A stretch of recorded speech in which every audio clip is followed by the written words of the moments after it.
Clarke, and you're watching Sporting Icons. Okay, so Frazer Clarke beats Mariusz Wach on points, wide points decision over 10 rounds. No doubt that Frazer Clarke was always going to win this fight. Now, I feel like a lot of people were very critical about this fight, but you have to remember, this is Frazer Clarke's 7th professional fight, 7th. For him to take on Mariusz Wach is pretty good. It is pretty good. Listen, Mariusz Wach, he's not a journeyman, but he is a gatekeeper. At times, he will come in to pick up a paycheck. And ultimately, that's what you've done with Frazer. Now, one thing about Frazer before now, that I think people forget is that he spent so long in the amateur system in Team GB that he's been conditioned to be a 3-round fighter. That's what they do in the amateurs, 3 rounds. So that's what he's been doing for a long time. So the transition into professional boxing, the style, the fact that you can fence, the fact that there are certain things you can do and get away with in the pro game, and of course, more rounds. So for 7 fights, for him to go 10 rounds with Mariusz Wach, who's a very, very durable guy, is pretty good. Much needed rounds. Now, as far as the fight's concerned, Frazer, he done well. I mean, did Mariusz Wach win a round? I mean, but Frazer wasn't exactly busy. And no, okay, it wasn't a great fight to watch. It wasn't.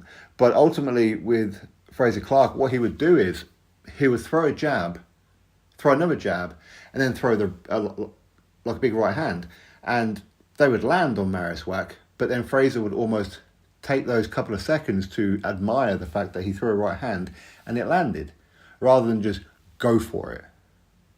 At times he'd get up close to Mariusz Wach and just put his head in his chest and not do anything. But it could have been that Frazer wanted rounds, because he needed rounds. If you're going to be talking about fighting for the British title and all these kind of things, you need to go the rounds. Maybe this was his way of showing 258 management, Anthony Joshua, Freddie Cunningham, Ben Shalom, Sky Sports, I'm okay to go in a 10-round fight, in a 12-round fight. I'm okay. I've just shown you I can go the distance. So maybe now they'll have a bit more confidence. Now, granted, it's a little bit different going 10 rounds with Mariusz Wach than going 10 or 12 rounds with Fabio Wardley, for example. Fabio is going to throw punches back. Fabio is going to move. Mariusz Wach, was he 42 years old? He moves like he's 72 years old. He's slow, he's cumbersome. He's like a big oak, isn't he? You can chop it and chop it and chop it, and it may fall, but ultimately, he's just a big durable lump, is what he is. But he threw, half a dozen punches the entire fight? So it was actually a pretty easy night's work for Frazer, and we'd have to say well done. Again, just a reminder, that's a 7th professional fight. So he'd done well, and people criticising, well, any other heavyweight out there in their 7th professional fight taking on a Mariusz Wach, people go, it's not bad. Not bad. Mariusz Wach is never going to be a world title contender again. He's never going to be like that. He does have 9 losses, only stopped, 4 times? Who was it? Is it Big Baby Jaron Miller stopped him. Azar Povetkin definitely stopped him. And Martin Piccoli, he stopped him.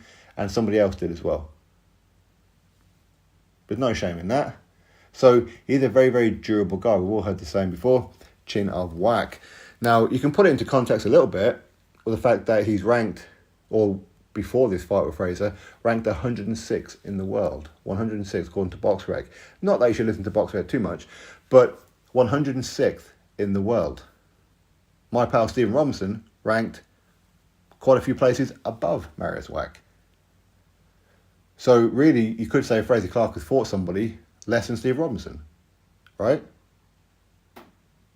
Now, if Steve Robinson had fought Mariusz Wach, or if Johnny Fisher had fought Mariusz Wach or whatever, we'll be going, well, that's a pretty good win.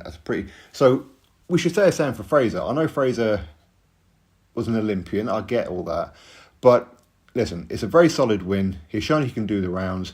It's going to be interesting to see who he fights next. Very interesting. I mean, there's a few fighters out there he probably could fight that I'd like to see him fight. But is that what's going to happen? We don't know. I wouldn't imagine it'd be somebody who's going to come to win. Mariusz Wach was never going to come to win. Okay, that should have been pretty obvious to anybody even before the fight. And again, people criticising the fact that this was a main event. Well, yeah, because the main event got pulled, didn't it? Okay, and it was either a case of keep this card on or pull the card. If you pull the card, we don't get a night of boxing, and the fighters who spent weeks in training camp, spend all that money, maybe taking off time off work, ain't going to get paid. So well done to Sky and Boxing Out for keeping the show on. But I don't know if Frazer's ready for the guys around the division. I don't know. I mean, is he ready for Fabio? Is he ready for David Adelaide? Is he ready for these kind of guys? I don't know if he is. The only way to find out is put him in there. That's the only way to find out. Now, with him going the distance with Mariusz Wach doesn't mean he can't stop Fabio Wardley. It doesn't mean that he can't stop David Adelaide. It doesn't mean that. But likewise, it also doesn't mean that he can go the distance with them either, because they're going to throw back and they could stop Frazer. They could. So, very interesting to see who he fights next. But for now, congratulations to Frazer Clarke. I don't think people should criticise it. I said, it's only his 7th professional fight. It's not bad. Not a bad opponent at all. I know people are upset that he pulled out the Fabio Wardley fight, but let's be honest, he should never have been in that to start with. He shouldn't have been. So, anyway, let's see what happens next. Drop your thoughts below. Click thumbs up, subscribe. Catch you next video.